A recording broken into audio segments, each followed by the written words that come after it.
Welcome back to my YouTube channel Ambiya vlogs. Kollur Mookambika ക്ഷേത്രത്തിലെ 4 പ്രധാന ഗണപതി പ്രതിഷ്ഠകളും അവയുടെ പ്രാധാന്യവും.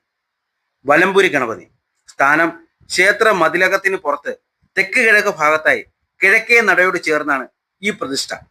പ്രത്യേകതകൾ: സാധാരണയായി കാണുന്ന ഇടത്തോട്ട് തുമ്പിക്കൈയുള്ള ഗണപതിയിൽ നിന്നും വ്യത്യസ്തമായി വലത്തോട്ട് തുമ്പിക്കൈ നീട്ടിയിരിക്കുന്ന രൂപമാണിത്. സിദ്ധി ഗണപതി എന്നും ഈ രൂപം അറിയപ്പെടുന്നു. പ്രാധാന്യം: ക്ഷേത്ര ദർശനം ആരംഭിക്കുന്നതിന് മുമ്പ് ഈ ഗണപതിയെ തൊഴുത് നാളികേരം ഉടയ്ക്കുന്നത് വഴി ഭക്തരുടെ എല്ലാ തടസ്സങ്ങളും വിഘ്നങ്ങളും നീങ്ങുമെന്നാണ് വിശ്വാസം. 2.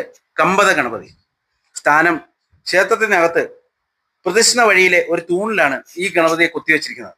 പ്രത്യേകതകൾ: കന്നഡയിൽ കമ്പ എന്നാൽ തൂണ് എന്നാണ് അർത്ഥം. തൂണിൽ കൊത്തിയെടുത്ത ഗണപതി ആയതുകൊണ്ടാണ് ഈ പേര് ലഭിച്ചത്. പ്രാധാന്യം: കാര്യസിദ്ധികൾക്കും തടസ്സങ്ങൾ നീങ്ങുന്നതിനും വേണ്ടി ഭക്തർ ഈ ഗണപതിയെ വണങ്ങുന്നു. 3.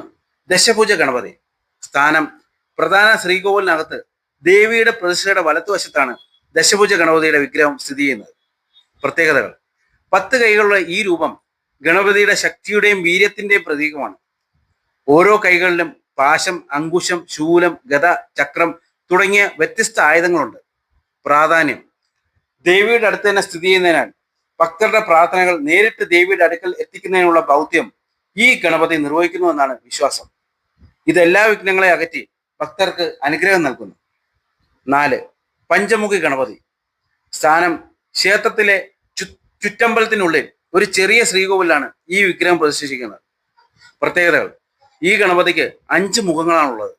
ഓരോ മുഖവും പഞ്ചഭൂതങ്ങളെയും, ഭൂമി, ജലം, അഗ്നി, വായു, ആകാശം, 5 ദിക്കുകളെയും കിഴക്ക്, പടിഞ്ഞാറ്, വടക്ക്, തെക്ക്, മുകളിലേക്ക് സൂചിപ്പിക്കുന്നു. പ്രാധാന്യം: സർവ്വ ദിക്കുകളിൽ നിന്നും ഭക്തർക്ക് അനുഗ്രഹം നൽകുന്ന രൂപമാണിത്.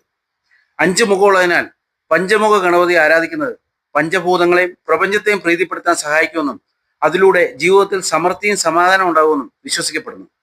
വീഡിയോ ഇഷ്ടമായെങ്കിൽ സബ്സ്ക്രൈബ് ചെയ്യാൻ മറക്കല്ലേ. Thank you.